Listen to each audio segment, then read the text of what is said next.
ওই আল্লাহ এত দয়াবান, ওই আল্লাহ এত মায়ার আল্লাহ। আল্লাহ কয় বান্দা গুনাহ করতে করতে যখন তোমরা ক্লান্ত হয়ে যাও, আমি আল্লাহর কাছে আইসা যখন তোমরা দুইটা হাত বাড়ায় দিয়া কান্দো, ও আল্লাহ তখন আপনি কি করেন গো? আল্লাহ কয় বান্দা ফালকুরুনি আযকুরুকুম, যখন তুমি আমারে স্মরণ করো আমি আল্লাহ তোমারে স্মরণ করি। ও বান্দা তুমি যখন অভাবে পইরা আমার আল্লাহরে একবার আল্লাহ কইয়া ডাক দাও, আল্লাহ কয় বান্দা আমি তোর অভাব দূর কইরা তোরে স্মরণ করি। এ বান্দা কঠিন মুসিবতের মধ্যে পইরা যখন তুমি আমি আল্লাহরে আল্লাহ বইলা ডাক দাও, আমি আল্লাহ তোরে মুসিবত থেকে উদ্ধার করি। কঠিন রোগের মধ্যে পইরা যখন তুমি আমি আল্লাহরে আল্লাহ বইলা ডাক দাও, আমি আল্লাহ তোমারে কঠিন রোগ থেকে সেবা দান করি। এ বান্দারে যদি তোমরা আমি আল্লাহরে এমন ভাবে স্মরণ করো, আমি আল্লাহ তাআলা তোমাদেরকে 10টা নিয়ামত দান করব। আল্লাহ কোন 10টা নিয়ামত দান করবেন? আল্লাহ কয় বান্দারে 1 নাম্বার তোমার হায়াত বাড়ায়া দিব। আল্লাহ কয় বান্দা যদি তুমি আমার প্রশংসা করো, আমি আল্লাহ তাআলা 2 নাম্বার তোমার রিজিক বাড়ায়া দিব। 3 নাম্বার ওই বান্দা যদি মুসিবতে থাকে, আমার আল্লাহ তাআলা বান্দারে মুসিবত থেকে উদ্ধার করে দেয়। 4 নাম্বার ওই বান্দা যদি কঠিন কোন রোগের মধ্যে আক্রান্ত থাকে, ওই রোগ থেকে আমার আল্লাহ বান্দাকে সেবা দান করে। 5 নাম্বার ওই বান্দার ঈমানের সাথে মরণ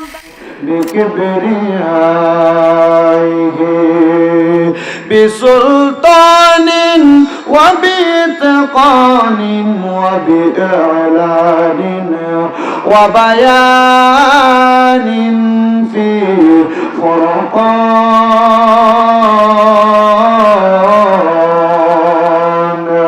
ওয়াহদাহু লা শারীকা লাহু ওয়ালা নাযীরা লাহু ওয়ালা মিসলা লাহু ওয়ালা মিসালা লাহু আজমালাম আনওয়ালা লাহু ওয়া নাশহাদু আন্না সাইয়্যিদানা ঈমানানা ওয়া খুতওয়াতানা ওয়া সানাতানা মুহাম্মাদুর রাসূলুল্লাহ সাল্লাল্লাহু আলাইহি ওয়াসাল্লাম আল্লাযী أرسله بالحق بشيرا ونذيرا وداعيا إلى الله بإذنه وسراجا وقمرا منيرا। একটা জবান বন্ধ রাখবেন না, সবাই জবান খুলে মায়ার সুরে পড়েন না আল্লাহু আকবার। হে আমার আজকে এই মিরপুর ফকির বাড়ি হযরতে হারিজন শাহ ফকির রহমাতুল্লাহ আলাইহির স্মরণে ঈমানি নুরানি আল্লাহ আল্লাহ জিকির নুরুন নবী সাল্লাল্লাহু আলাইহি ওয়াসাল্লামের দুনিয়ায় নুরানি শুভাগমন উপলক্ষে জান্নাতের বাগান মাহফিলে যারা বসলেন, আপনারা একটা কথা মনোযোগ দিয়ে শুনবেন এবং জবাব দিবেন।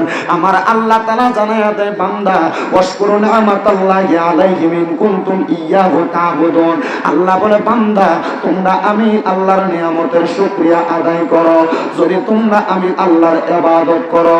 আপনারা কেউ জবান বন্ধ রাখবেন না, আপনারা বলেন আমরা সবাই ইবাদত করি কার? মুহাব্বতের আওয়াজে বলেন না কার? নামাজ পড়ি কার জন্য? রোজা রাখি কার জন্য? দান সদকা হজ যাকাত যত রকমের ইবাদত সবগুলা কার জন্য? আমার আল্লাহ ডাক দিয়া কয় জগতের বান্দা গো, ও বান্দার দল, তোমরা যদি আল্লাহ তাআলার ইবাদত করো, তোমরা আমার আল্লাহ তাআলার শুকরিয়া আদায় করো। ও আল্লাহ কিসের শুকরিয়া আদায় করব? আল্লাহ কয় বান্দা নিয়ামতের শুকরিয়া আদায় করো। ও আল্লাহ গো আপনার নিয়ামত কি আপনার কাছে আমরা জানতে চাই। আল্লাহ কয় বান্দা ও আমার বান্দার দলেরা, 1 নাম্বার নিয়ামত হলো মুহাম্মদুর রাসূলুল্লাহ সাল্লাল্লাহু আলাইহি ওয়াসাল্লাম নবী হলো সবচাইতে বড় নিয়ামত। ওই নিয়ামতটা পাইয়া আমরা শুধু মিরপুরের মানুষ না, এই পুরা কুমিল্লার মানুষ না, পৃথিবীর সকল মানুষ খুশি। কথা কোন না ঠিক কিনা? আল্লাহ কয় বান্দা এই নিয়ামত পাইয়া যেহেতু তোমরা খুশি, তোমরা আমি আল্লাহর নিয়ামতের শুকরিয়া আদায় করো। ও আল্লাহ, নিয়ামতে উস্তা সম্পর্কে জানলাম, আপনি নিয়ামতে উজমা সম্পর্কে আমাদেরকে বলেন। আমাদের এই সুন্দর দেহটা হলো নিয়ামতে উজমা, আমাদের এই নাকগুলা, কানগুলা, চোখগুলা হলো নিয়ামতে উজমা। আমার এই মিরপুর এলাকার পর্দার অন্তরালের মা বোনেরা গো, মাইকের আওয়াজ যদি কানে যায়, এই কানটা দিয়া কত সুন্দর কথা শোনো, এই চোখটা দিয়া কত সুন্দর দিশারা দেখো। আসেন বাবারা, বন্ধুরা, ওই আল্লাহর দেওয়া জবান দিয়া আল্লাহ তাআলার নিয়ামতের প্রশংসা করি আর জোরে জোরে করি আউযু বিল্লাহি মিনাশ শাইতানির রাজিম। বিসমিল্লাহির রাহমানির রাহিম। ইন্নাল্লাযীনা কাফারু মিন আহলিল কিতাবি ওয়াল মুশরিকিনা ফি নারি জাহান্নামা ফিহা। وقال تعالى في كلامه المجيد وفي فرقانه الحميد في شان حبيبه ومحبوبه ومعشوقه مخبرا وآمرا إن الله وملائكته يصلون على النبي يا أيها الذين آمنوا صلوا عليه وسلموا تسليما اللهم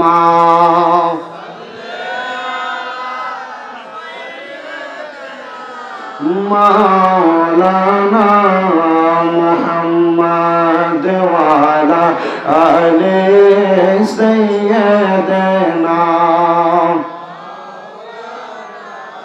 পাথরে কালিমা পড়ে আমার দয়াল নবীর পরশে, উস্তুনে হান্নানা কান্দে নূর নবীজির বিরহে।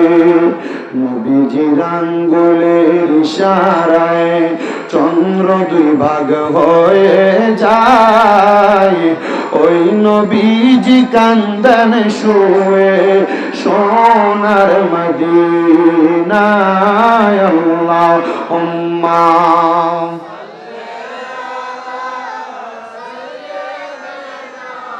مولانا محمد وعلى مولا। আমি আমার এই মিরপুর এলাকার ভাই বাবাদের কাছে জানতে চাই, আপনারা কেউ জবানটা বন্ধ রাখবেন না। আপনারা বলেন, আমার নবীজির উপর দরুদ শরীফ আদায় করলে লাভ আছে না নাই? মুহাব্বতের আওয়াজে বলেন, লাভ আছে না নাই? আল্লাহর নবী রাহমাতুল লিল আলামিন নবী আমার বলে, উম্মত, কেউ যদি আমি নবীর প্রতি একবার দরুদ শরীফ আদায় করে, আল্লাহ তাআলা জান্নাতের মধ্যে তার নামের উপরে একটা গাছ লাগায়, তার নামের উপরে একটা বৃক্ষরোপণ করে। ইয়া রাসূলুল্লাহ, ইয়া হাবিবাল্লাহ, নবী গো, আপনার কাছে জানতে চাই, আপনি নবী বলেন না, একটা গাছ যদি জান্নাতের মধ্যে লাগায়, আমরা যদি দুইবার দরুদ পড়ি, তাইলে আমরার নামের উপরে আরেকটা গাছ জান্নাতে লাগানো হবে।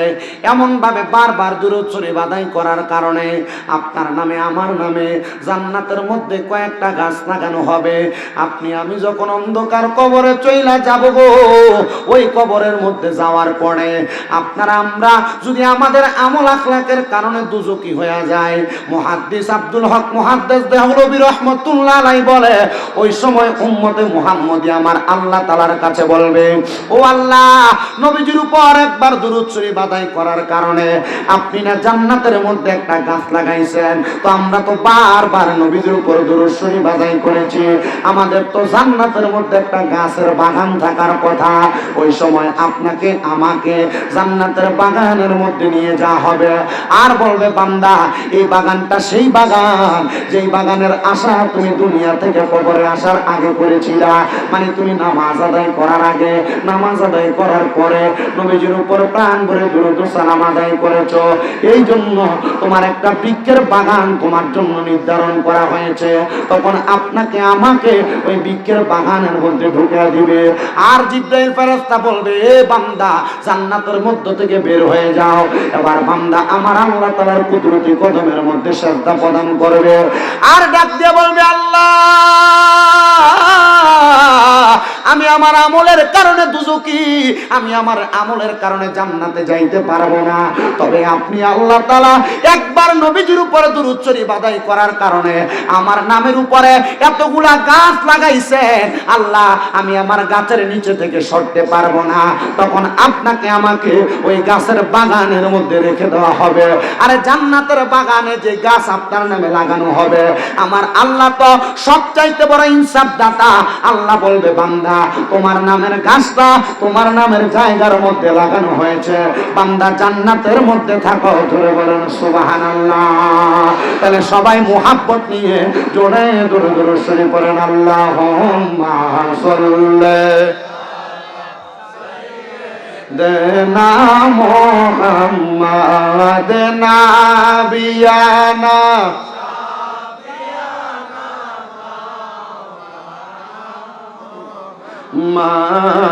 আল্লাহুম্মা সাল্লি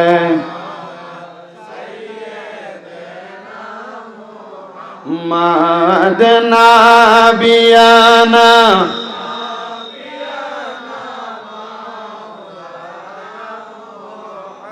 ওরে দুলা সাজাই পালকি চড়াই নিবিরে যখন নাতে রাসূল পাঠ করিও ও বৈরাতি গণ, নাতে রাসূল পাঠ করিও ও বৈরাতি গণ।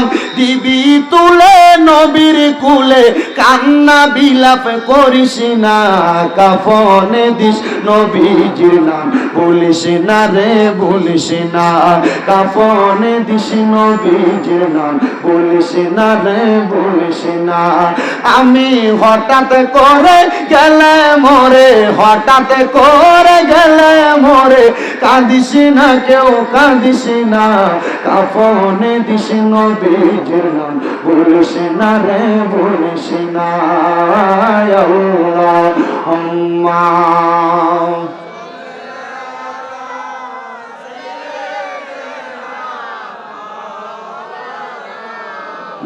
মুহাম্মাদ ওয়ালা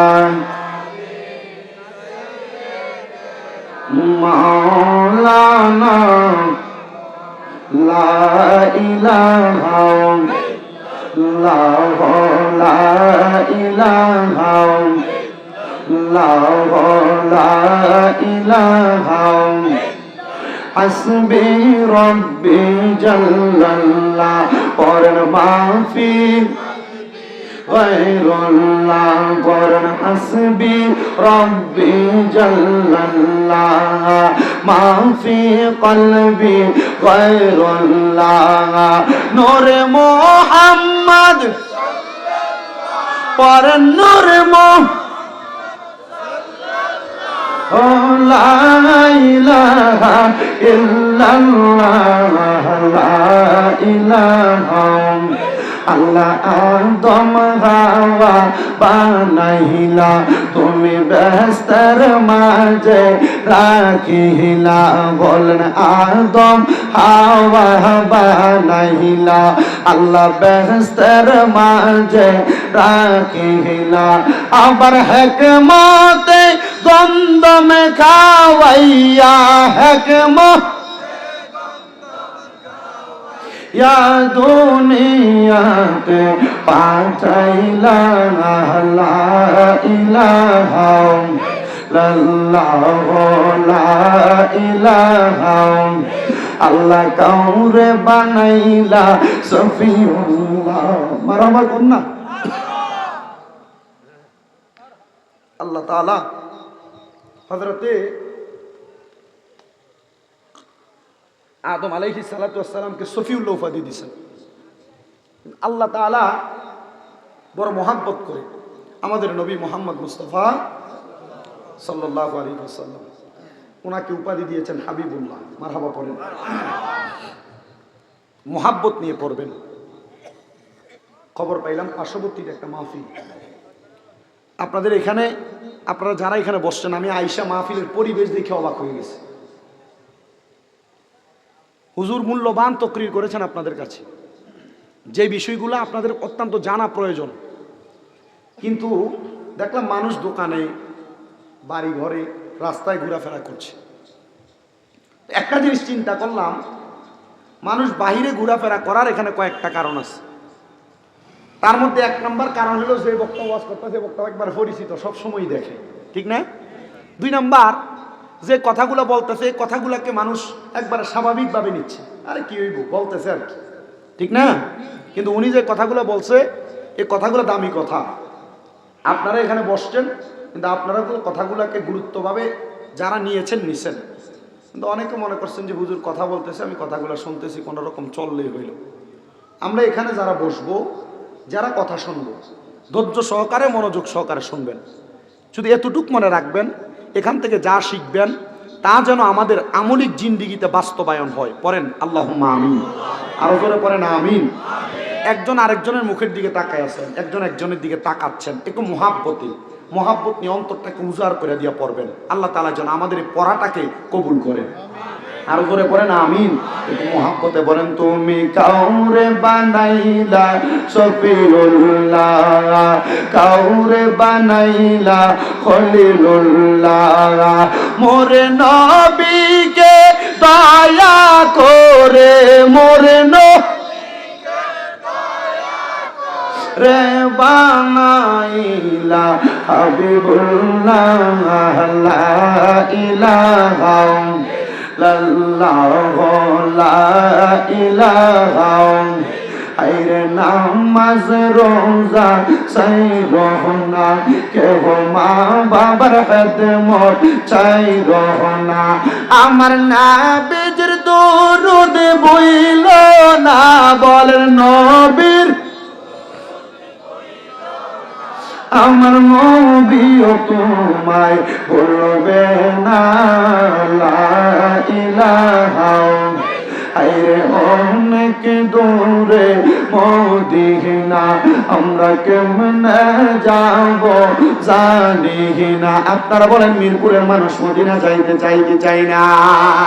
এত সুন্দর জায়গা, বেশি দিন হয় না নবীর রওজা মুবারকের মধ্যে আমি সালাম দিয়ে আসছি।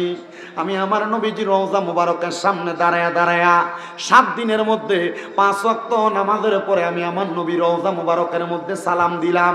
আমার নবীর রওজা মুবারকের মধ্যে সালাম দিয়া 8ম দিন যখন আমি রওজায়ে আখারের মধ্যে গেলাম, আমি মদিনাতুল মুনাওয়ারার মধ্যে দাঁড়াইয়া আমার নবীজির রওজা মুবারককে সামনে রাইখা আমি আমার নবীজির রওজা মুবারকের সামনে 3টা আরজি জানাইছি। বলেন না কয়টা? 1 নাম্বার আরজি, আমি আমার নবীজির সালাম দিলাম, আসসালাতু ওয়াসসালামু আলাইকা ইয়া রাসূলুল্লাহ, ও গো আল্লাহর হাবিব, আপনি আমার সালাতু সালাম কবুল করেন। 2 নাম্বার সালাম দেওয়ার পরে আমি আমার নবীজির রওজা মুবারকের সামনে দাঁড়ায় বললাম, ইয়া রাসূলুল্লাহ, নবী গো, আপনি নবীর উম্মত আমি দাবি করি। আমার জীবনে একটা শখ ছিল, আপনি নবীর রওজা মুবারকের সামনে আসব, আপনি নবীর রওজা মুবারকের সামনে আইসা আপনি নবীর আমি সালাতু সালাম দিব। আমি বলছি, ইয়া রাসূলুল্লাহ, আপনার সালাতু সালাম দেওয়া হয়েছে নবী গো, এখন আমার মনের মধ্যে একটা আশা, আমার মরণের আগে আপনি নবীর আমি আমার 2টা চোখ দিয়া দেখতাম। আমি 3 নাম্বার আরজি জানাইছি, ইয়া রাসূলুল্লাহ, ইয়া হাবিব হাবিব আল্লাহ নবীজি বাংলাদেশের মধ্যে ওয়াজ মাহফিলের মধ্যে কত পাগলদেরকে লইয়া, কত উম্মতদেরকে লইয়া আপনি নবীর জন্য আমি সালাতু সালাম জানাই, আপনি নবীর দুরুদ সালাম জানাই। ও মায়ার নবী, ও দয়ার নবীজি, রহমাতুল লিল আলামিন নবী। ওই পাগলরা মরণের আগে একবার আপনি নবীর রওজা মুবারকে আসতে চায়। নবী গো, আপনি ওই পাগলদেরকে একটা বারের জন্য আপনি মদিনা শরীফে আইনেন। আমি দোয়া করছি ইয়া রাসূলুল্লাহ, নবী গো, আপনার রওজা মুবারকে সালাতু সালাম দিলে অন্তরে শান্তি পাওয়া যায়। এবার আপনারা বলেন, ওই নবীর রওজা মুবারকে সালাম দিয়া আমরা আমাদের কলিজা ঠান্ডা করতে চাই কি চাই না? কারা কারা চাইতে চাই ডান হাতটা তুলে আল্লাহকে দেখায় আর জবান খুলে তাকবীর দেয়। নারে তাকবীর, নারে রিসালাত, নারে পাক পাঞ্জাতন, নারে গাউসিয়া, হুজুর কিবলার আগমন, সৈয়দ গোলাম মোহাম্মদ আব্দুল কাদের কাউকা পীর সাহেব হুজুর কিবলার আগমন, শাহপুর দরবার শরীফ। ঘরটারে আমি শ্রদ্ধা দেই বাংলাদেশে থাইকা। আজকে কালো গিলা পলা ঘরটা আমার সামনে, ওইটাতে আমি সামনে রাইকা মাকাম ইব্রাহিমটারে সামনে রাইকা, হাতিমে কাবাটারে সামনে রাইকা, রুকনি আমিনী রুকনি স্বামী হাজরে আসওয়াদকে সামনে রাইকা আমি নামাজ পড়লে আমার কলিজা ঠান্ডা হয়, আমার রূহ ঠান্ডা হয়, আমার অন্তরটা প্রশান্তি পায়। আরে ওই কাবাঘরের গিলাফের দিকে তাকাইলে গুনাহ মাফ হয়, কাবাঘরের দরজার মধ্যে ধইরা দোয়া করলে দোয়া কবুল হয়। এবার আপনারা বলেন, আল্লাহ যদি তৌফিক দেয় আমরা সবাই মক্কা মদিনা যাইতে চাই কি চাই না? তাহলে সবাই জবান খুলে জোরে জোরে পড়েন, দয়াল আল্লাহ দয়া করেন, দয়া নসিব করেন মদিনা, লা ইলাহা ইল্লাল্লাহ, লা ইলাহা নামাজ রোজা চাই রহনা, কেহ মা বাবার খেদমত চাই রহনা, আমার নবীর দরুদ ভুইল না, বলেন নবীর দরুদ ভুইল না, আমার নবীও তোমায় ভুলবে না, লা ইলাহা লা ইলাহা লা ইলাহা ইল্লাল্লাহু মুহাম্মাদুর রাসূলুল্লাহ সাল্লাল্লাহু আলাইহি ওয়াসাল্লাম। আমার মিরপুরের বাবারা,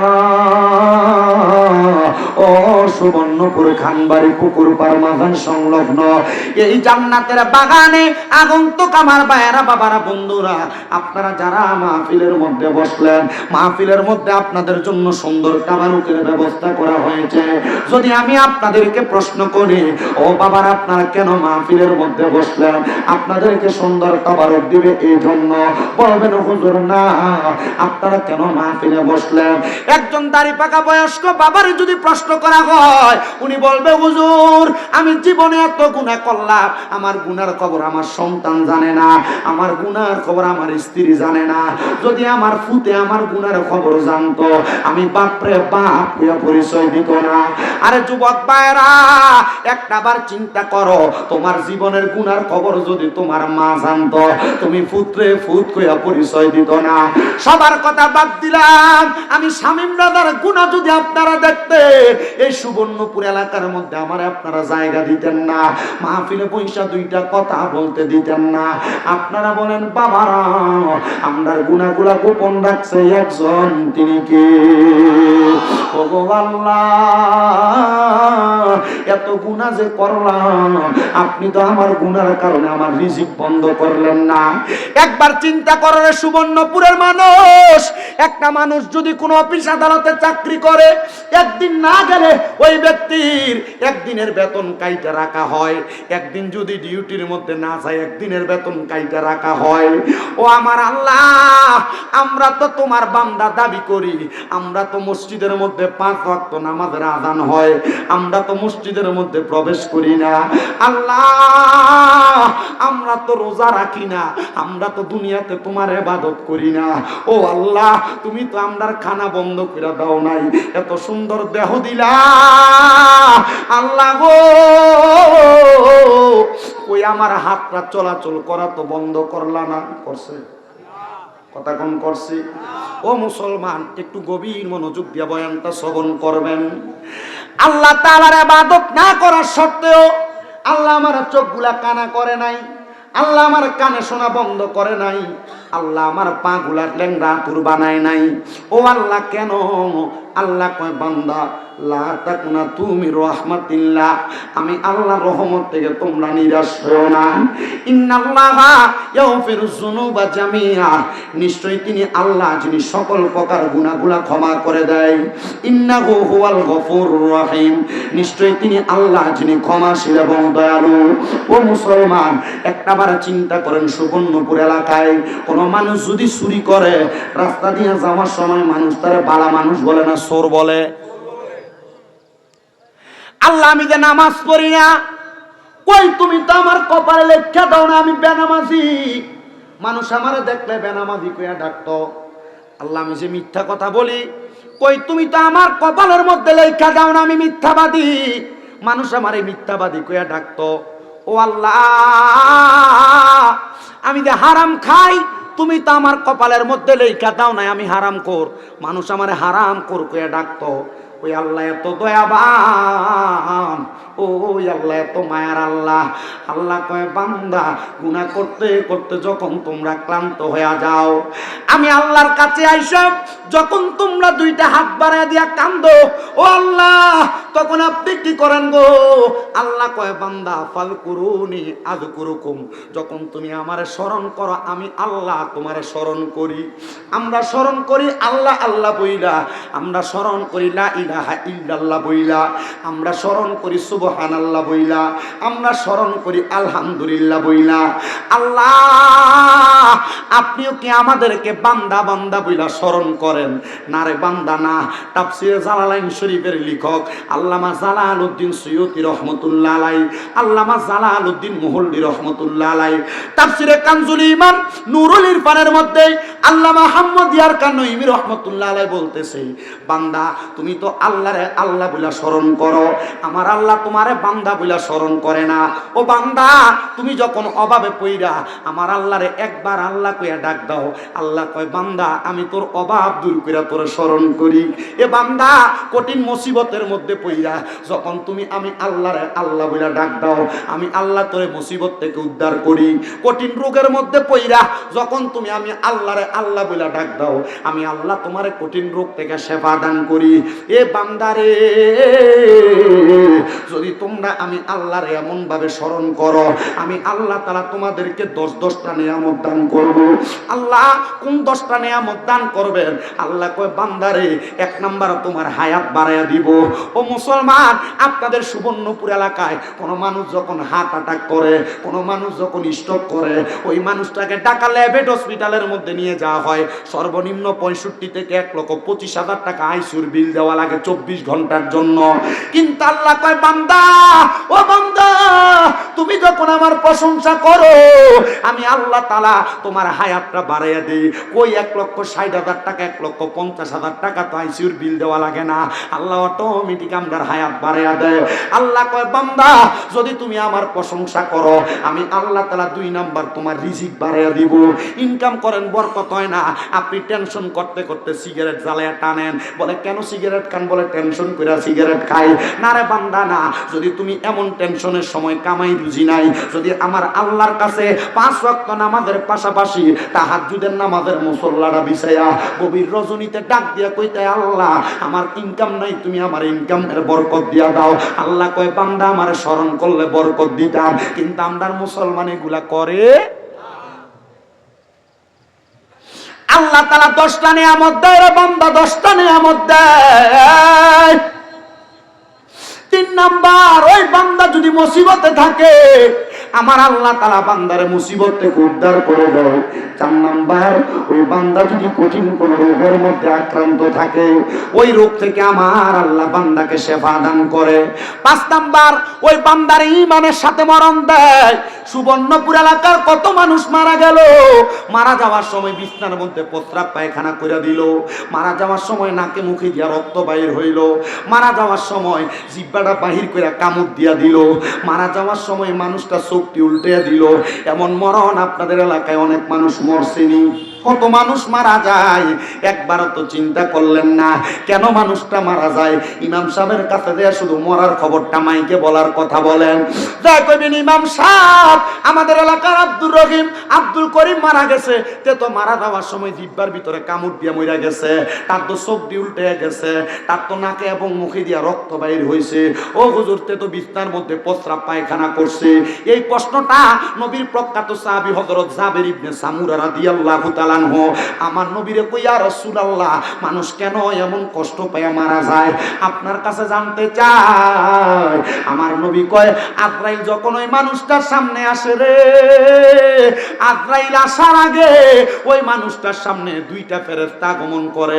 যেই ফেরেশতাদের চোখগুলো হবে নীল রঙের, ওই ফেরেশতার চেহারা এত ভয়ঙ্কর, ওই ভয়ঙ্কর চেহারা দেখা বান্দা 1 নাম্বার বিছানায় প্রস্রাব পায়খানা করে দেয়। আমার সুবর্ণপুর এলাকার যুবক, সুবর্ণপুর এলাকার মুরব্বী বাবারা, সুবর্ণপুর এলাকার পর্দার অন্তরালের মা, মানুষ মারা যায় লাশ দেখতে যাও, কই একবার তো তোমার মরার প্রস্তুতি নিলা না? আল্লাহর নবী কই, উম্মত এই মরণ বড় কষ্টের রে।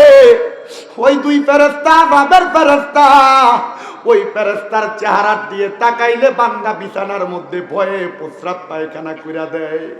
হে যুবক, কেমনে রে গুনার কাম করো, কেমনে রে তুমি নামাজ ছাইরা দাও?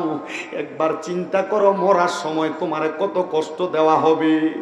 আমার নবী কই, উম্মত রে, হে উম্মত, 2 নাম্বার, মানুষ মারা যাওয়ার সময় কেন জিহ্বায় কামড় দেয় জানো? ইয়া রাসূলুল্লাহ জানি না।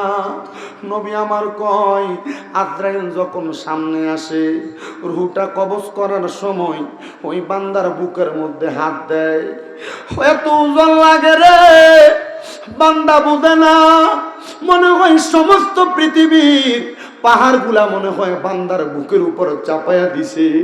ওই বান্দা আজরাইলের সঙ্গে কথা বলার চেষ্টা করে, আজরাইল, আজরাইল রে, রূহ কবজ করবা, আমি তো এখনো রূহ দেওয়ার মতো প্রস্তুতি গ্রহণ করি নাই। আজরাইল এমন ভাবে বুকের মধ্যে থাবা দিব, ওই বান্দার 2 সোয়ালের মাঝখানে জিহ্বাটা বাহির কইরা দিয়া কামড় দিয়া দিব, বান্দা মুখ দিয়া কথা বলতে পারবে না। তখন বান্দা চোখ দিয়ে ইশারা দিয়া বোঝানোর চেষ্টা করবি, ওই বান্দার চোখটি উল্টে যাইব। ওই মরণ কত কষ্টের মরণ চিন্তা করো রে সুবর্ণপুরের মুরব্বী বাবা। মারা যাইবা, মানুষ তোমারে মাটি দিব, কিন্তু মরার সময় কি কষ্টটাই না পাইবা। নবী আমার কয়, ওই মরার সময় চোখটি উল্টে যাইবা, আজরাইল ইশারা দিয়া কথা বলার সময়, হে বান্দা নাকে মুদিকে দিয়া কেন রক্ত বাইর হইবে একবার তো জানতে চাইলা না? আমার নবী কয়, আজরাইলে বুকটার মধ্যে হাতটা রাখার সাথে সাথে বান্দার দুই হাতের শাহরগটা ঠাস ঠাস করে ছিঁড়া যায়, বান্দার পায়ের রগগুলা ছিঁড়া যায়। মানুষ মইরা গেলে যে শক্ত হইয়া যায়, শক্ত হওয়ার কথা না, তো শক্ত হওয়ার কথা না।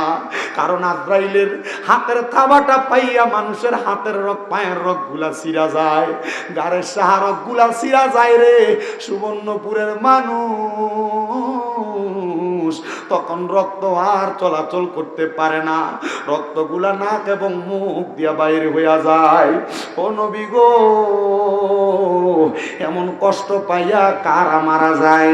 এবার আমার নবী হাদিসে মুবারাকার মধ্যে বলে, এই কষ্ট পাইয়া মারা যায় এক নাম্বার, প্রথম তো বলেছিলাম ইন্নাল্লাযীনা কাফারু, নিশ্চয় যারা কুফরি করে, মিন আহলিল কিতাব, এবং যারা আহলে কিতাব, ওয়াল মুশরিকিনা, যারা মুশরিক বেঈমান।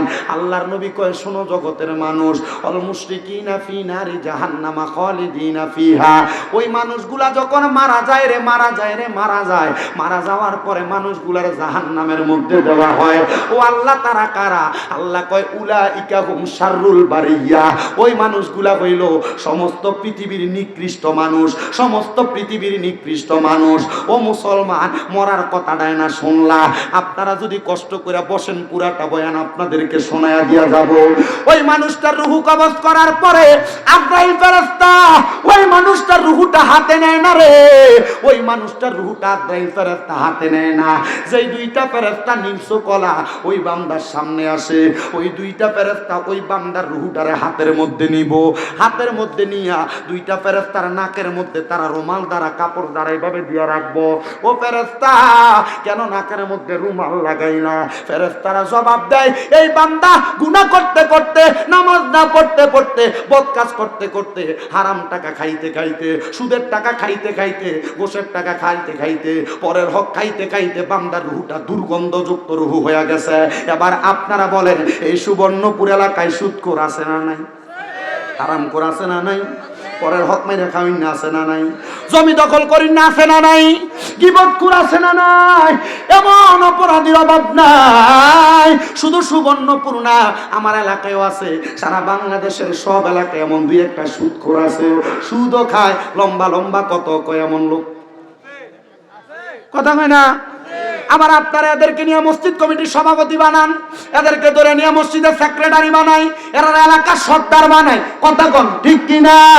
ও মুসলমান, এই হারাম কুলগুলারে কেন তোমরা এমন নেতৃত্ব স্থানীয় জায়গার মধ্যে বসাও? আমাদের বুঝে আসে না। আল্লাহর নবীকে উম্মত রে, এমন হারামখোর লোকদের সাথে যারা সম্পর্ক রাখে, ওই ব্যক্তিগুলা তাদের সাথে সম্পর্ক রাখার কারণে তারা যেই গুনাহগার, তারা যেই গুনাহগার, তোমরা সেই গুনার শিকার হইবা।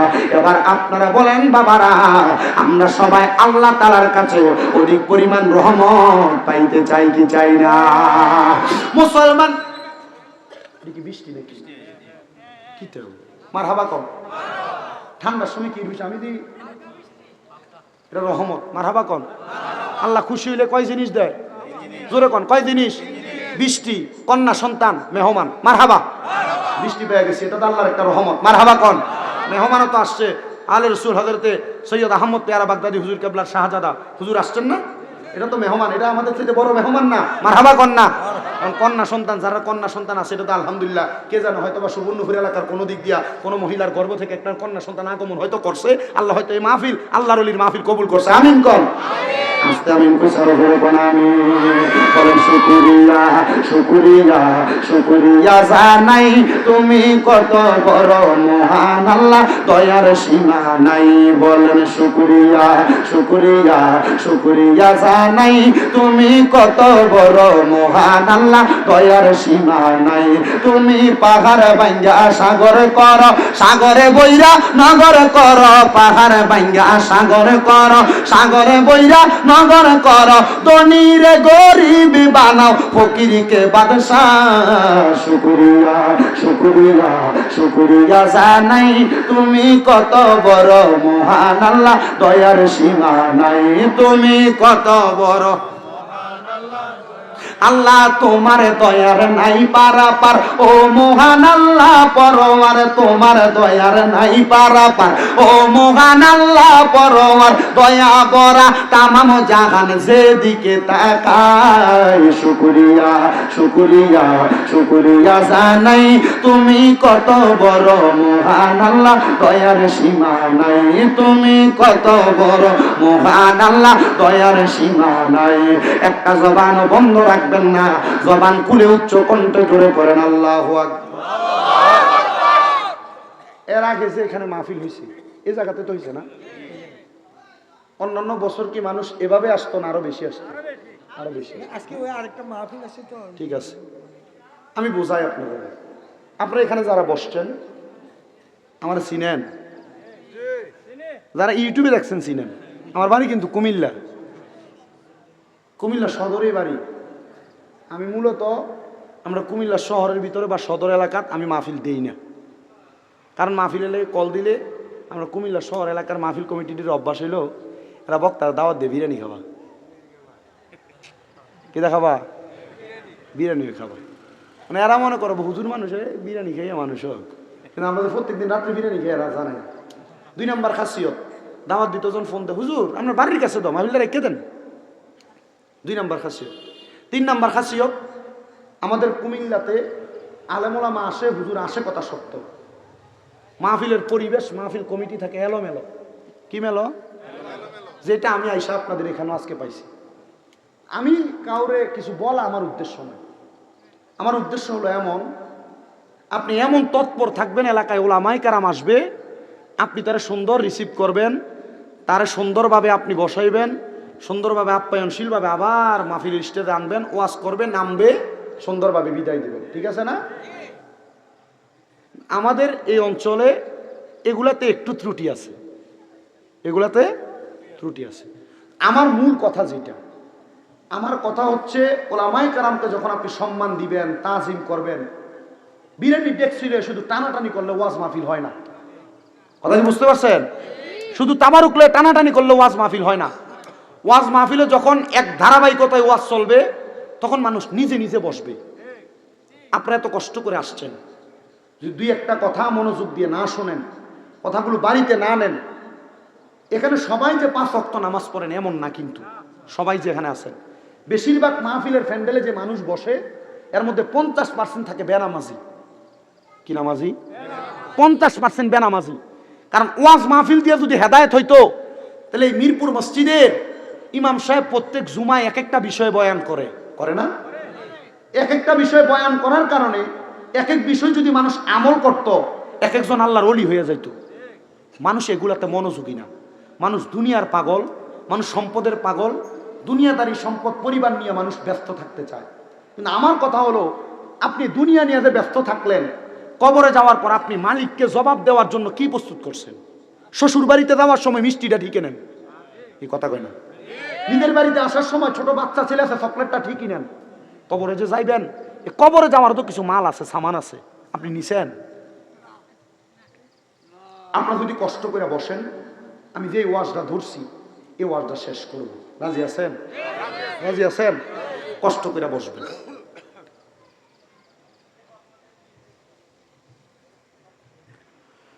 তো 2 জন ফেরেশতা যখন বান্দাকে রূহটা কবজ করার সময় রূহ নিয়ে যায়, ওই 2 জন ফেরেশতার নাকের মধ্যে তারা কি দেয়? কাপড় দেয়, রুমাল দেয়। কি রে ফেরেশতা, এই বান্দারে নিয়ে যাচ্ছ, তুমি নাকের মধ্যে কেন রুমাল দিলাম?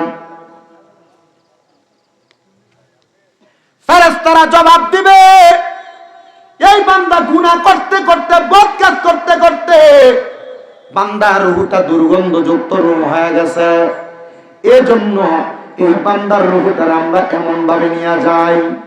এবার আপনার আমার রূহটা যখন এমন ভাবে নিয়ে যাওয়া হবে, সর্বপ্রথম যেই মাকাম, ওই মাকামের নাম হলো আসমান। বলেন, ওই মাকামের নাম কি? ওই আসমানের গেটের মধ্যে 2টা সাইড, একটা সাইডের মধ্যে 19 জন ফেরেশতা থাকবে, আরেকটা সাইডের মধ্যে 19 জন ফেরেশতা থাকবে। এই 19 জন করে ফেরেশতা যখন আপনার আমার রুহু নেওয়া হবে, কারণ আমি গুনাহগার, আমি বদকার, আমি সিয়াকার, আমার গুনার কারণে আমার রুহু হবে দুর্গন্ধওয়ালা। এবার আসমানের ওই দরজার মধ্যে 19 জন ফেরেশতা আপনার আমার রুহুটারে দেখা, ওই ফেরেশতারা কি দিবে? থু দিবে।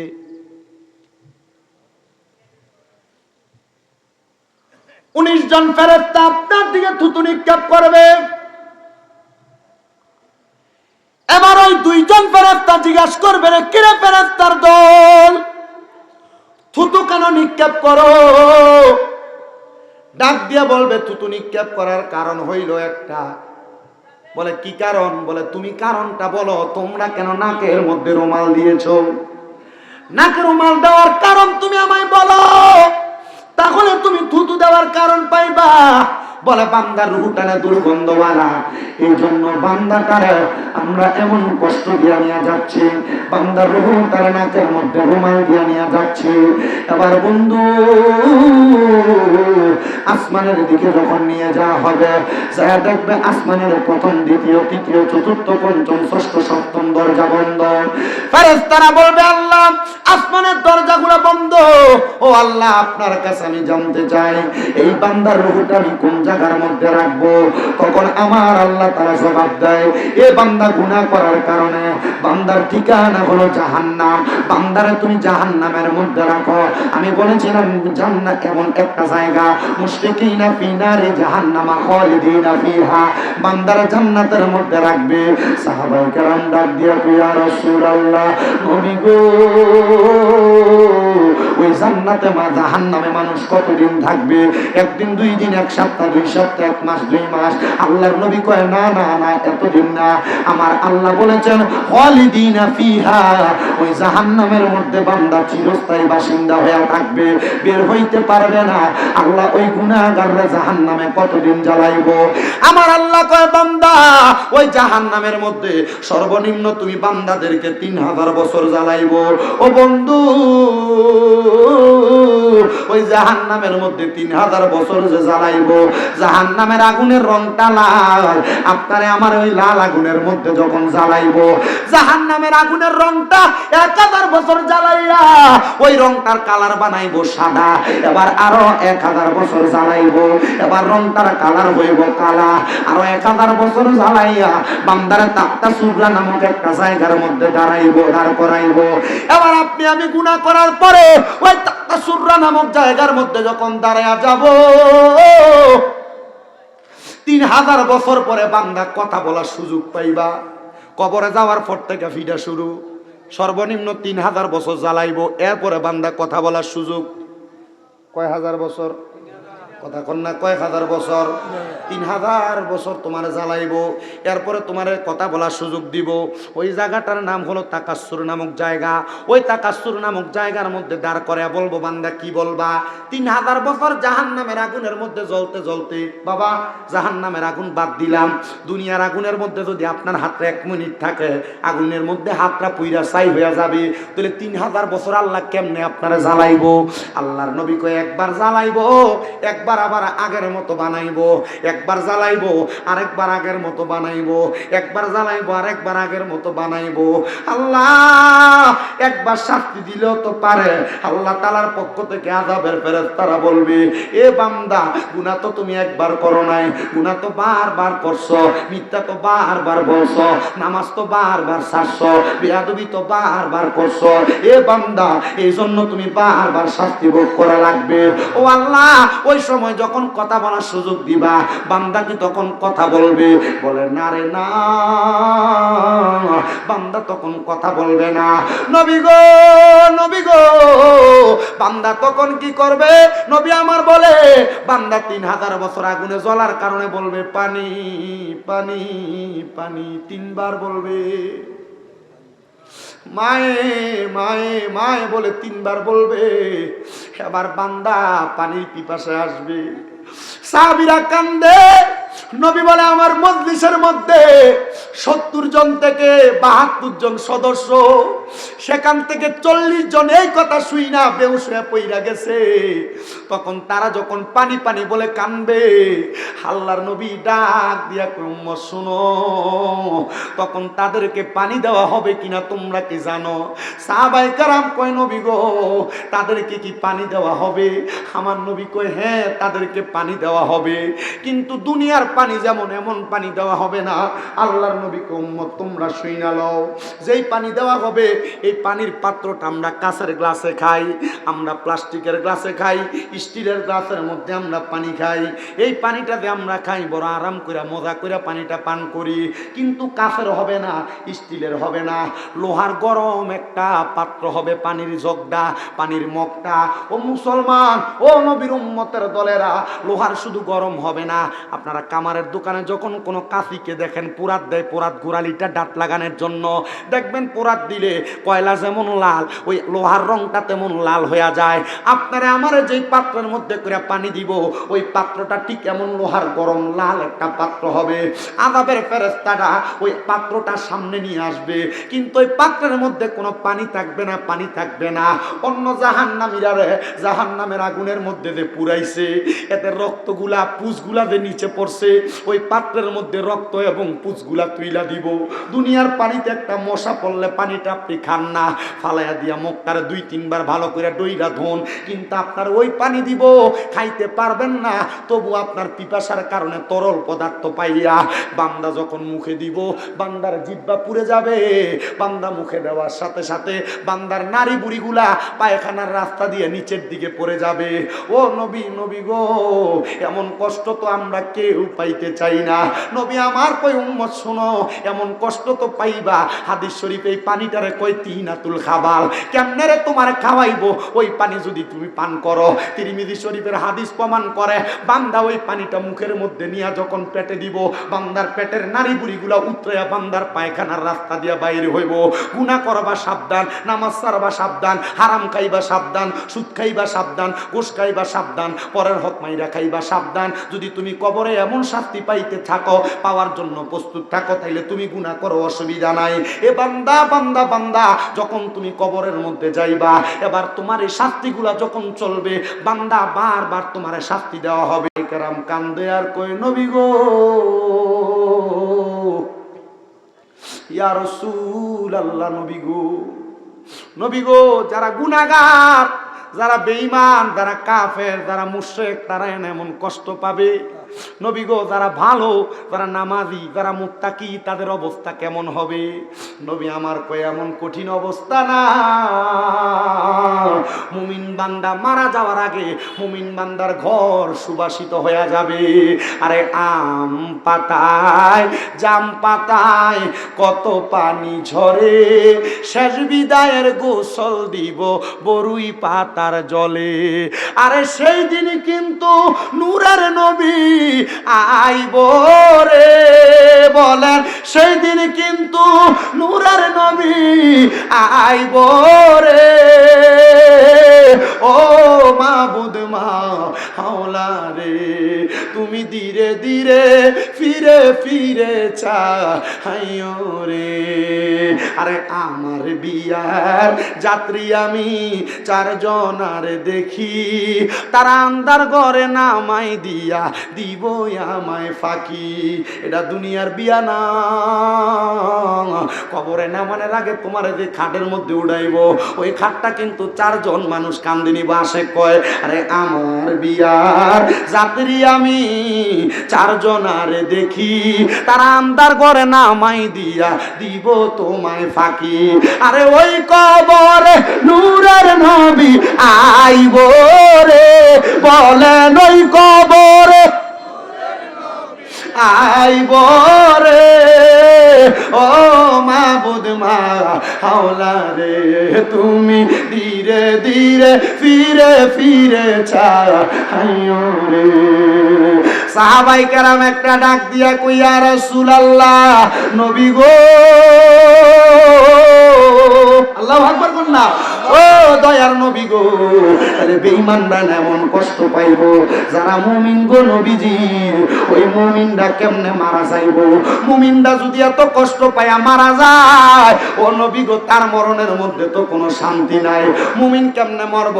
আমার নবী কয়, মুমিন মরার আগে, মুমিনের সামনে আজরাইল আসার আগে আরো দুইটা ফেরেশতা আইব, কিন্তু ওই দুই ফেরেশতার চোখের রংটা নীল হবে না, ওই দুই ফেরেশতার চোখটা এত সুন্দর হবে, ফেরেশতার চোখের দিকে তাকাইলে চোখটা শান্তি। মুসলমান, আপনি বিবাহ করবেন, এমন একটা সুন্দর মাইয়া আপনি দেখেন, যার চোখের দিকে মুখের দিকে তাকাইলে আপনার মন শান্তি হবে। কষ্ট করে আসলে বউয়ের চেহারা দেখলে আপনার কলিজা ঠান্ডা হবে। আল্লাহর নবী কয়, উম্মত, যখন তুমি মুমিন হইয়া মরবা, কি হইয়া? মুমিন কি সুদ খায়? মুমিন ঘুষ খায়? মুমিন নামাজ ছাড়ে? মুমিন জমি দখল করে? মুমিন মানুষের সাথে বেয়াদবি করে? মুমিন করে? করে? মুমিন কোন অপকর্মের সাথে থাকে?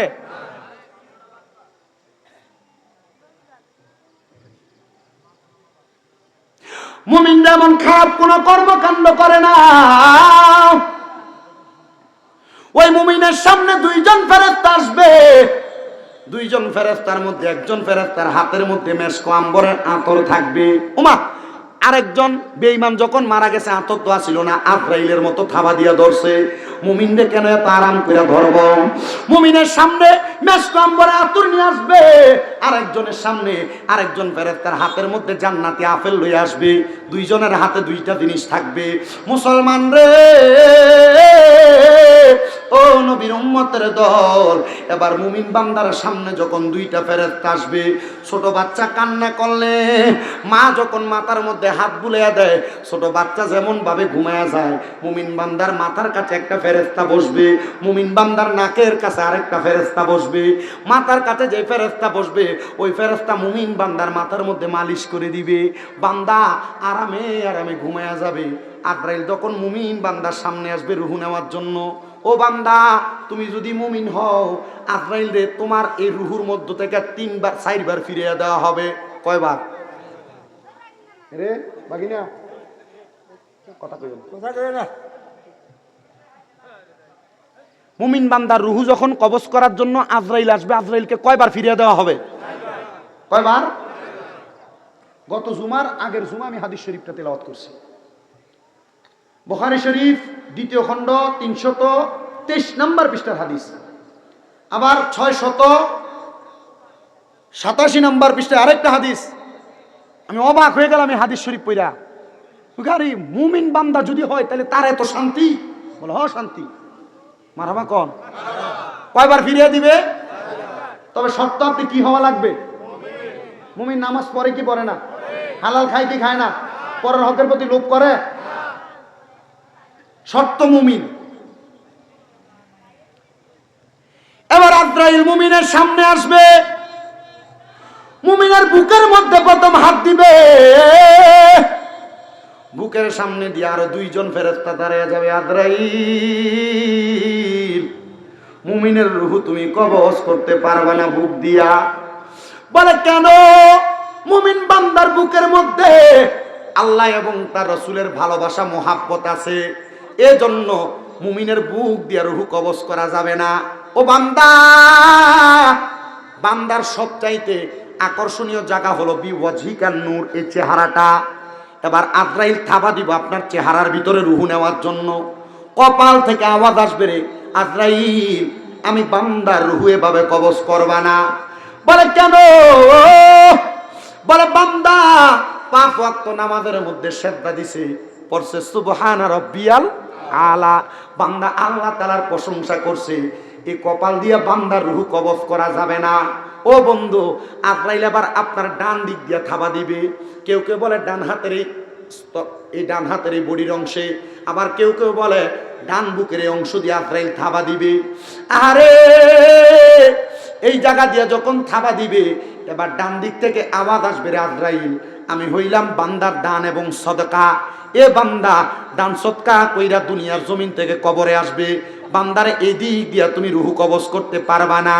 এবার বাম দিক দিয়া যখন থাবা দিবে রে, এবার বাম দিক থেকে আওয়াজ দিবে, এ আজরাইল বাম দিক দিয়া রুহু কবজ করতে পারবা না। কেন কেন? বলে বান্দা মা বাবার খেদমত করেছে, আমি কইলাম বান্দার পিতা মাতার খেদমত, এই বান্দারে তুমি রুহু কবজ করতে পারবে না। আজরাইল 4 বার হামলাটা করার পরে আল্লাহ তাআলার কাছে ফিরে যাবে।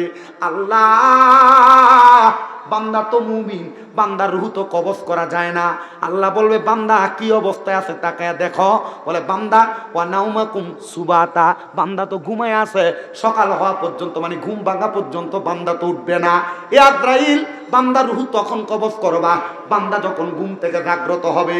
ও আল্লাহ, বান্দা তো এখন ওঠে না, বান্দার হায়াতের সাদরাতুল ইয়াকিন গাছের মধ্যে যে পাতা আছে, মারহাবা কইতেন না, তওবা নামক গাছটি আছে, পাতায় পাতায় লেখায় আছে মানুষের হায়াত। একটি পাতা পড়ে গেলে ওই মানুষ যায় গো চলে, একটি পাতা ঝরে গেলে ওই মানুষ যায় গো চলে, থাকে না আর দুনিয়ার মাজার। পাপী উম্মত কে করিবে পার, পাপী উম্মত কে করিবে পার, কঠিন হাসরের দিনে আখিরি নবীজি বিনে, পাপী উম্মত কে করিবে পার, তোমার পাপী উম্মত কে করিবে পার। মুসলমান ও নবীর উম্মতের দলেরা, এবার আমার আল্লাহ তাআলা ফেরেশতা ডাক দিয়ে বলবে গো আল্লাহ, বান্দার তুবা নামক গাছের পাতাটা তো চিরা পড়ে গেছে, বান্দার রুহু তো এখনই কবজ করা লাগবে। আল্লাহ কয় বান্দা কিতাবুল ঈমান মিশকাতুল মাসাবির মধ্যে আল্লাহর নবী বলছে বিকাউলি লা ইলাহা ইল্লাল্লাহু মুহাম্মাদুর রাসূলুল্লাহ ফাদাখালাল জান্নাহ। বান্দা যদি দুনিয়াতে লা ইলাহা ইল্লাল্লাহু মুহাম্মাদুর রাসূলুল্লাহ পড়ে, বান্দা কবরে যাইলে জান্নাতে যাবে, মরণের আগে কালিমা পড়া মারা যাবে। এ আজরাইল বান্দা তো ঘুমায় ঘুমায় ঘুমায় রে, বান্দার রুহুতে তো কষ্ট করে নিতে পারবা না, বান্দারে আরামের মাধ্যমে রুহু নিবা। আজরাইল কয় আল্লাহ কখন নিব? বলে যাও বান্দার সামনে দাঁড়াও। আজরাইল দাঁড়াইবো, দুইজন ফেরেশতা ছিল, একজনের মাথার কাছে বসছে, আরেকজন কই বসছিল নাকের আগাটার মধ্যে। এবার একজন ফেরেশতা নাকের ডগার মধ্যে বইসা জান্নাতি মেশকো আম্বরের আতর যে নিয়ে আসছে, বান্দার নাকের কাছে মেশকো আম্বরের আতরের সুঘ্রাণটা লাগিয়ে দিবে। বান্দা সুঘ্রাণ পাইয়া বান্দা যখন ঘুম থেকে জাগ্রত হবে, আরেকজন ফেরেশতার হাতের মধ্যে জান্নাতি আপেল ছিল, তুফা ছিল, ওই আপেলটা বান্দার সামনে ধরবে, জান্নাতি আপেলের মধ্যে কালিমা তৈয়্যিবা লেখা। বান্দা তখন চোখ খুইলা পড়বে লা ইলাহা ইল্লাল্লাহু মুহাম্মাদুর রাসূলুল্লাহ সাল্লাল্লাহু আলাইহি ওয়াসাল্লাম। আপনার কালিমা পড়তে কষ্ট হয়? মুসলমান, আপনার কালিমার আওয়াজ, আল্লাহু আকবরের ধ্বনির আওয়াজ আস্তে হওয়ার কারণে বাংলাদেশে গত কয়েকদিন আগে এই ইস্কন নামক হিন্দু উগ্রবাদীরা বাংলাদেশের একজন মুসলমান জাতির পক্ষে কথা বলা অ্যাডভোকেটকে তারা কুবাইয়া হত্যা করছে। আপনার আল্লাহু আকবার লা ইলাহা ইল্লাল্লাহর ধ্বনি আস্তে হওয়ার কারণে এই ইস্কন নামক উগ্রবাদী সংগঠনের লোকেরা বাংলাদেশের মুসলমানদের মসজিদ, চট্টগ্রাম আদালত চত্বরের মসজিদের ভিতরে তারা ইট পাটকেল নিক্ষেপ করে মসজিদে হামলা চালাইছে। আপনি মুসলমানের আল্লাহু আকবার লা ইলাহা ইল্লাল্লাহর ধ্বনির আওয়াজ স্লো হওয়ার কারণে, কম হওয়ার কারণে এরা বাংলাদেশের বিভিন্ন জায়গায় মুসলমানদের প্রতি আক্রমণ করতেছে। আপনার এখনো হুঁশ ফিরে নাই, আপনার আল্লাহু আকবার আওয়াজ কম, আপনি শুধু দুনিয়াতে মাহফিল করবেন, তাবারুক খাবেন, ঘরে ঘুমিয়ে থাকবেন। জি না, আমি গতকালকে পর্যন্ত বাংলাদেশের অন্তর্বর্তীকালীন ডক্টর মোহাম্মদ ইউনূস স্যারকে আমি একটা আবেদন জানাইছি, বাংলাদেশে সহিংসতা বন্ধ হয়েছে, বাংলাদেশে মারামারি হানাহানি কাটাকাটির পক্ষে বাংলাদেশের মানুষ না তো তারা কারা? হিন্দু ইস্কন সংগঠনের নাম দিয়া তাদের একজন নেতা, তাদের একজন প্রভু অপকর্ম করার কারণে দেশদ্রোহী মামলায় 23 কারাগারে গেছে, আর তাকে মুক্ত করার জন্য তারা দেশের ভিতরে দাঙ্গা হাঙ্গামা করবে। তাড়াতাড়ি এদেরকে অ্যারেস্ট করেন, বাংলাদেশের আইনের কাঠগড়ায় দাঁড় করান, অন্যথায় বাংলার মুসলমানকে অশান্ত করবেন না। মুসলমান অশান্ত হইলে এরা মসজিদে একটা ইট মারছে, মুসলমান অশান্ত হইলে একটা মন্দিরও বাংলাতে রাখতো না। এই কথা বলেন, ঠিক কিনা বলেন? তো বাংলাদেশের কিছু মুনাফিক শয়তান বেঈমানেরা কয়দিন আগে যায় মন্দির ভাড়া দিছিল না? কথা বল না কেন? মন্দির ভাড়া দিছিল না? এরা মন্দির ভাড়া দেওয়ার পরে এখন এরা হিন্দুরা আমরা প্রতিদান কি দিছে? মসজিদ ভাঙছে। কথা বল না কেন? তো বাংলার মুসলমান বইয়ে থাকবেন? এরা মন্দির ভাড়া দিয়ে আপনারা বুঝাইবো আমরা সহিংসতা দূর করতে চাই, আমরা মারামারি কাটাকাটি বন্ধ করতে চাই।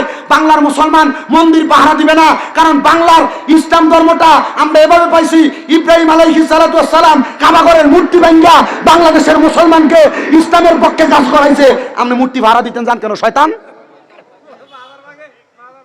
এই কথা বল না কেন? আবার এরা মূর্তি ভাড়া দেয়, আবার কত সুন্দর করে মাথার ভাঙতে যায়। এই কথা বল না কেন? এ বেয়াদবের দল জানেই না ইসলাম ধর্ম পাইছে বাংলাদেশে আল্লাহর ওলিদের কারণে। ওলিদের মাথার ভাঙবো কেন? ওলিদের মাথার ভাঙবো কেন? আল্লাহর ওলিদের দরবারে তাবারুক খাওয়া এটা বেদাত, আল্লাহর ওলির দরবারে যাওয়া বেদাত, আল্লাহর ওলির দরবারে গেলে এটা হয় ওইটা হয়। আজকে দেখলাম শেরপুরের মুর্শিদপুর দরবার শরীফ নাম, অন্য দরবার বিভিন্ন জায়গায় তো নারী পুরুষ যায়, কিছু কিছু জায়গায় যায় না। আমরা নারী পুরুষ যাওয়াটাকে সাপোর্ট করি না। শাহপুর দরবার উরুসে মহিলা যায়নি, হ্যাঁ মহিলা যায়, যাওয়া নিষেধ না? ওই মুর্শিদপুরের শেরপুর দরবারে মহিলা যাওয়া নিষেধ, ওইখানে কোনো অপকর্ম হয় না, ওইখানে কোনো হিংসা বিদ্বেষ কোনো কিছু হয় না। ওই দরবারের ভিতরে এই যে দরবারে যাওয়া বেদাত কইছে, তাবারুক খাওয়া বেদাত কইছে, এরা ওই দরবারে যে আজকে আগুন লাগিয়ে দিয়া দরবারে গরু চুরি করে আনছে, চোরের দল। আপনি এতটুক মাথায় রাখবেন, শুধু টুপি পাঞ্জাবি দাড়ি সব থাকলে শুধু এটা হুজুর না। এই কথা কন না কেন? টুপি পাঞ্জাবি দাড়ি থাকলে কি হুজুর? এই কথা কেন হুজুর? এরা তো হুজুর। আপনার কষ্ট হইতেছে? আমার কাছে ভাল লাগতেছে না? না ভাল লাগতেছে না। ভাল লাগলে জিয়ের আওয়াজ ঠিকই তো, কারণ আমরা কালিমার আওয়াজ শুরু হয়ে গেছে। কি হয়ে গেছে? কালিমার আওয়াজ যখন আপনার বড় হবে তখন আপনার কথা, আপনার ইমানের পাওয়ার এবং দৃঢ়তা বাড়বে। আল্লাহ বোঝার তৌফিক দান করুন। এরপরে বলেন আমিন, বলেন আর মুহাব্বতে বলেন আমিন। তখন বান্দা করবে লা ইলাহা ইল্লাল্লাহ মুহাম্মাদুর সাল্লাল্লাহু, আরেকবার মুহাব্বতে বলেন লা ইলাহা ইল্লাল্লাহু মুহাম্মাদুর রাসূলুল্লাহ সাল্লাল্লাহু আলাইহি ওয়াসাল্লাম। বান্দা কালিমা পড়বে, এবার আজরাইল তখন বান্দার মুখ দিয়ে একটা বাতাস বের হবে, ওই বাতাসের মাধ্যমে বান্দার রূহটা কবজ করে নিয়ে যাবে। বান্দা টের পাইতো না। কিন্তু বেঈমান যে মারা গেছিল কষ্ট কম না বেশি?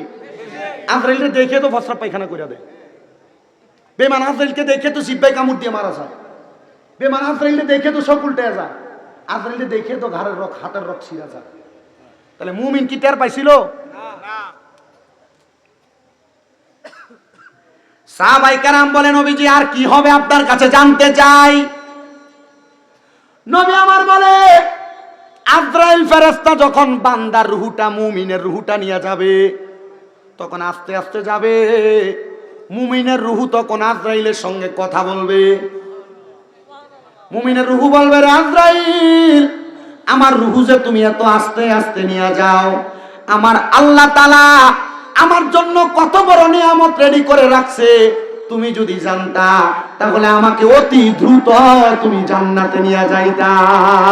জবান খুলে জোরে জোরে বলেন সুবহানাল্লাহ। এবার মুমিনের রূহ বেঈমানের রূহ নিছে নাকি কি রোমা, কিন্তু মুমিনের রূহটা আজরাইল ফেরেশতা হাতের মধ্যে নেয়। আহলা ওয়া সাহালান মারহাবান দুয়ুফুল্লাহ দুয়ুফুর রহমান, স্বাগতম স্বাগতম, আল্লাহর মেহমান আপনাকে স্বাগতম। বইলা বইলা মুমিনের রূহ যখন উপরের দিকে নিয়ে যায়, এবার মুমিনের রূহ উপরের দিকে নিয়ে যাবে। আমাদের এলাকায় এক জাতের মাছ আছে যেটা হাতে ধরলে ফিসলিয়া জায়গা, হ্যাঁ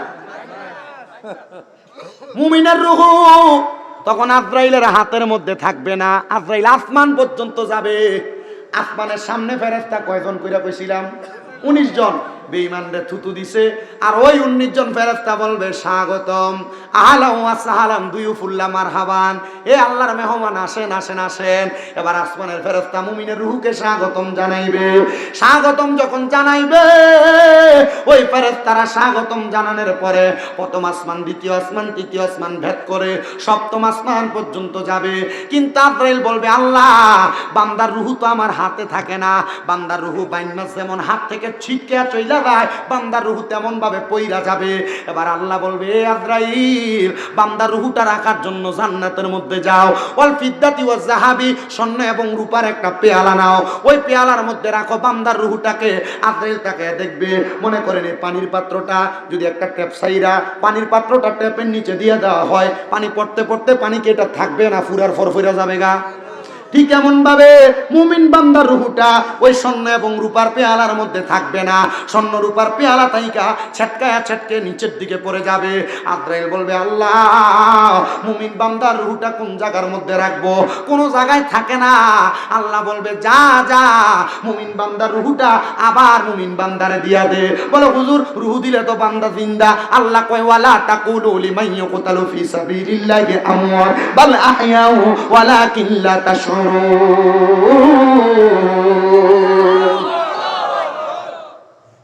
আল্লাহ তখন ফেরেশতারে বলবো, মুমিন বান্দা মরে? কথা কন না কেন? কেন মরে না? আল্লাহ কয়, ওয়ালা তাকুলু লিমান ইয়াকতালু ফি সাবিলিল্লাহি আমওয়াত, যারা আল্লাহর রাস্তায় চলে গেছে তোমরা তাদেরকে মৃত বলে ধারণাও করো না। যারা আল্লাহর রাস্তায় চলে গেছে তোমরা তাদেরকে মৃত বলে ধারণাও, আর বলবেন দূরের কথা, ধারণা করতে নিষেধ করছে। আল্লাহ কেন? আল্লাহ বলে, বাল আহিয়াউন, তারা জিন্দা। আল্লাহ অনেকেই তো তাদেরকে মরা বলে, কই ওয়ালাকিন লা তাশউরুন, যারা এদেরকে মুর্দা বলে তারা নির্ভূত, তারা বোকা, তারা বুঝে না। আল্লাহর ওলিরা জিন্দা না মরা? আমার কথা না আল্লাহর কথা? হুজুর এমন আল্লাহর ওলি কারা? ইবনে মাজাহ শরীফ 303 নাম্বার পৃষ্ঠার হাদিস। আল্লাহর নবী বলে, ইজা রুউ যুকিরাল্লাহু আযজা ওয়া জাল্লা, ওই আল্লাহর ওলি যার চেহারার দিকে চাইলে আল্লাহর কথা মনে হয়। কার কথা মনে হয়? জোরে কন্যা কেন?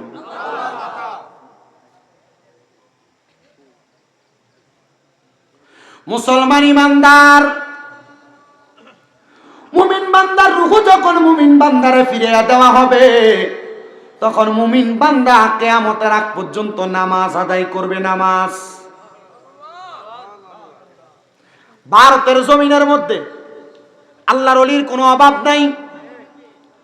অনেক আল্লাহর ওলি ভারতের বাদশা মনে মনে এরাদা করলো, এই যে মাজার বাংলাদেশের বিভিন্ন জায়গায় ভাঙ্গা হইতেছে, আমি চিন্তা করলাম মাজার যেহেতু ভাঙ্গা হয়, কত জায়গায় মাজার ভাঙ্গা হয়, কত মানুষ মাজার ভাঙ্গার বিরোধিতা করে।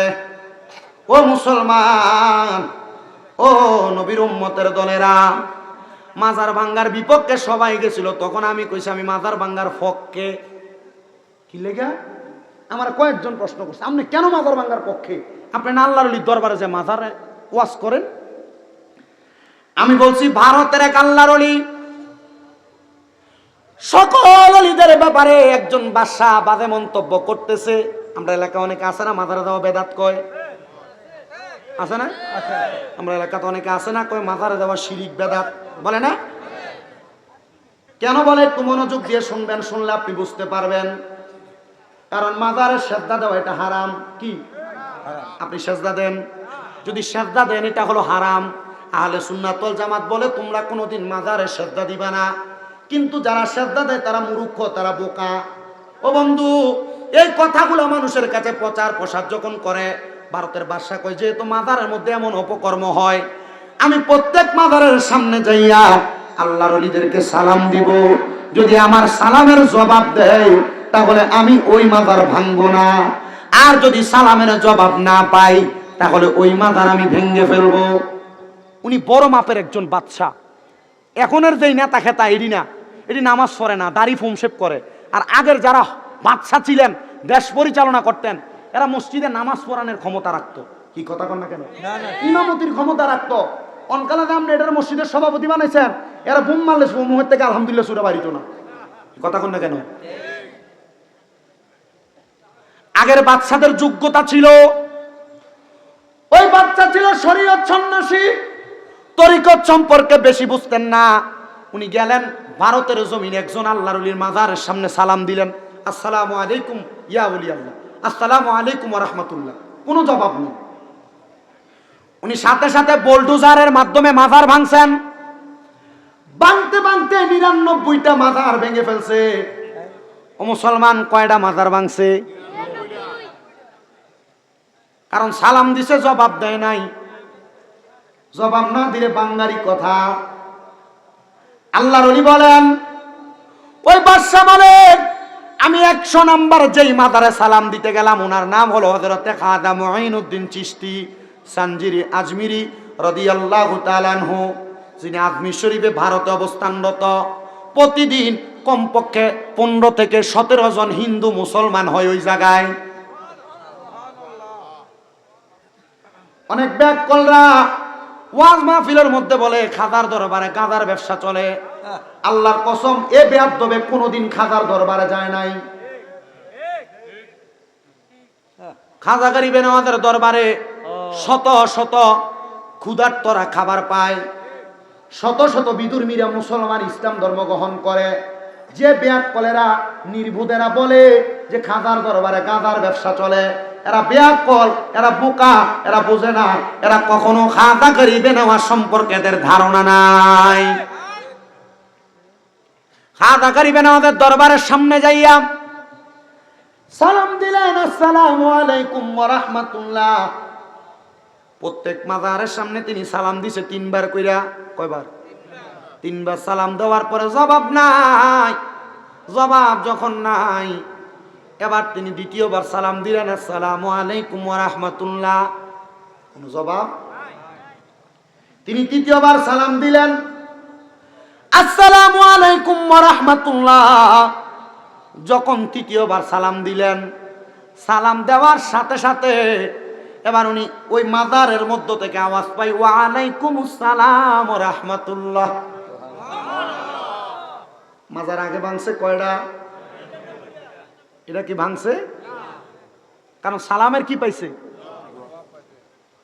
ওই বাদশা বলেন, আমি বড় হতাশাগ্রস্ত হয়ে গেলাম, আমি বড় চিন্তাগ্রস্ত হয়ে গেলাম। এতগুলা মাজারের মধ্যে সালাম দিলাম, কেউ জবাব দিল না। কিন্তু খাজা মুঈনুদ্দিন চিশতির দরবারে সালাম দেওয়ার কারণে তিনার মাজার থেকে সালামের জবাব আসছে। কেন আসলো? ওই বাদশা বলে, এই কারণটা জানার জন্য আমি 2 রাকাত ইস্তেখারার নামাজ পড়লাম। কিসের নামাজ? বাদশা কিয়ের নামাজ পড়ছে? আর অনকালার বাদশা, অনকালার নেতা খেতারা ফজরের নামাজে পড়ে নাই, ঘুমিয়ে থাকে। জোরের নামাজ পড়ে নাই, নিরাল দাওয়াত লয়ে ব্যস্ত। এই কথা বল না কেন? তো মাজারে দেয় সালামের জবাব পাওয়ার মতো যোগ্য নামনে মাজারের সামনে যান ঠিক, সালাম দেন ঠিক, জবাব পাইবেন কেমনে? আপনারা হারাম খান, সুদ খান, ঘুষ খান, নামাজ নাই, রোজা নাই, হজ নাই, জাকাত নাই, টাকা পয়সা কামাই করছেন ঠিক কথা, আল্লাহর রাস্তায় ব্যয় করেন, এর লাগে সালাম দেন উত্তর ভান। যারা আল্লাহর হক্কানি ওলি, হক্কানি বন্ধু, তারা সালাম দিলে জবাব পায়, আল্লাহর ওলিদের সাথে কথা বলে। কথা জোরে বলেন মারহাবা। আল্লাহর ওলিরা কি জানেন? আল্লাহর নবী রহমাতুল্লিল আলামিন নবী বলছেন, আউলিয়াউ নারাতুল্লাহ, আল্লাহর ওলিরা হইল আল্লাহ দেখার আয়না। আল্লাহর ওলিদের ব্যাপারে বাজে মন্তব্য করতে, আল্লাহর ওলিদেরকে নিয়ে মিথ্যা অপবাদ দিতে সাবধান। আপনার কষ্ট হইতেছে? অসুবিধা হইতেছে? একটু বয়ানটা করি, একটু মনোযোগ দেন। ওই বাদশা নামাজ পড়ছে 2 রাকাত। কয় রাকাত? নামাজের নাম হলো ইস্তেখারার নামাজ। কিসের? ইস্তেখারার নামাজ। কেমনে পড়ে ইস্তেখারার নামাজটা? এমন ভাবে পড়ে, বান্দা 2 রাকাত নামাজের মধ্যে নিয়ত করার পরে সূরা ফাতিহা পড়ে। প্রথম রাকাতে একটা সূরা মিলায়, দ্বিতীয় রাকাতে সূরা ফাতিহা পড়ে, দ্বিতীয় রাকাতে সূরা ফাতিহা পড়ে 3 বার সূরা ইখলাস তেলাওয়াত করে। তখন বান্দা 2 রাকাত নামাজ পড়া সালাম ফিরাইয়া একটা সেজদা দেয়। সেজদা দিয়া যে বিষয় জানার ইচ্ছা, বান্দা ওই বিষয় তার দিমাগে চিন্তা আনে। তখন আমার আল্লাহ তাআলা বান্দারে ওই বিষয়টা ভালোভাবে বান্দার দিমাগে দিয়া দেয়। পড়েন সুবহানাল্লাহ। বান্দা ইস্তেখারার নামাজ পড়া ওই বাদশা আল্লাহর কাছে বলে, আল্লাহ, যে খাজা গরিবে নওয়াজের দরবারে সালাম দিলাম, উনি জবাব দিল, অন্য 99 জন আমারে জবাব দিলেন না। আল্লাহ, আপনার কাছে আমি জানতে চাই, আপনি বলেন না উনি কেন জবাব দিলেন, তারা কেন জবাব দিলেন না? খাজা মুঈনুদ্দিন চিশতি বলেন, আউলিয়াদের হইল ধরন দুইটা। এবার মনোযোগ দিবেন, মনোযোগ দিয়ে শুনবেন। ওলিদের ব্যাপারে, পীরদের ব্যাপারে বাজে মন্তব্য করতে সাবধান। ওলিদের ধরন হইল দুইটা। আল্লাহ তাআলার পেয়ারা হাবিব মুহাম্মদুর রাসূলুল্লাহ সাল্লাল্লাহু আলাইহি ওয়াসাল্লাম নবী আমার বলে, এক নাম্বার ওলিদের শুরুত হলো জামালি, দুই নাম্বার শুরুত হলো জালালি। জামালি শুরুত হইল ওলিরা ঠান্ডা, ওলিরা কখনো কারোর সাথে কোনো বিষয় নিয়ে মার্কেটিং করে না, বাড়াবাড়ি করে না, উগ্রতা প্রকাশ করে না। আরেক প্রকার ওলি হইল জালালি। বাকি 99 জনকে সালাম দিছ, তারা সবাই জামালি, মানে তারা নীরব ওলি, তারা কখনো কোনো বিষয় নিয়ে বাড়াবাড়ি করে না। কিন্তু যেই মাইনুদ্দিন চিশতির কবরের মধ্যে, রওজার মধ্যে মাজারে সালাম দিয়েছ, উনি হইল জালালি, উনি হইলেন গরম। সালাম দিয়েছ, জবাব দিয়েছে। এবার উনি প্রশ্ন করে কেমনে জবাব দিল? উনি বলতেছে, এ জবাব পাইয়া আমি নামাজের মুসল্লার ভিতরে কান্না করতে করতে আমি ঘুমায়া গেলাম। এমন টাইমে দেখলাম সুন্দর পোশাক ওয়ালা একজন ব্যক্তি আমার সামনে।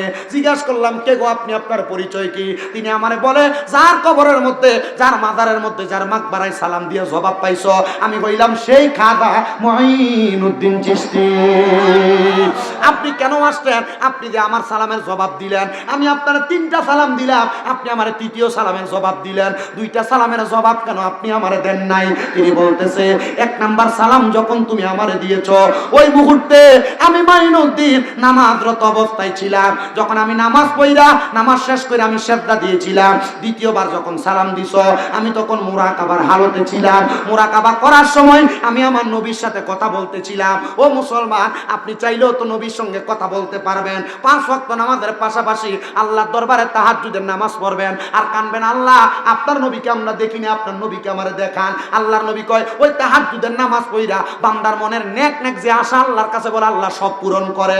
আমি টাকা চাই না, পয়সা চাই না, আল্লাহ আপনার নবীকে দেখতে চাই, নবীর দিদার পায়। হযরতে মুঈনুদ্দিন বলেন, 2য় সালাম যখন দিছ, আমি তখন আল্লাহর নবীর সঙ্গে কথোপকথন করতেছিলাম, আল্লাহর নবীর সঙ্গে কথা বলতেছিলাম। কিন্তু তুমি যখন 3য় সালাম দিছ রে, 3য় সালাম দেওয়ার সময় আমার রহমতের নবীর সঙ্গে যখন আমি কথা বলি, আমার নবী বলেছে, মাইনুদ্দিন যাও যাও যাও, তোমার কবরের সামনে, তোমার মাজারের সামনে একজন বাদশা তোমার মাজারের সামনে এসে মাজার ভাঙার জন্য দাঁড়াইছে।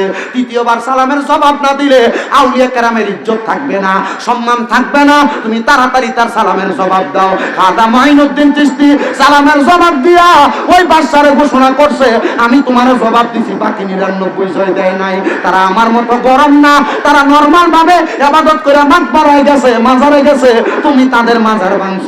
ওই বাদশা কয়, খাজা মুঈনুদ্দিন চিশতির কাছে মুরাকাবার মধ্যে আমি ওয়াদা করলাম, আমি একা বাদশা আকবর, আমি পুরা 99টা মাজার নির্মাণ করে দিব।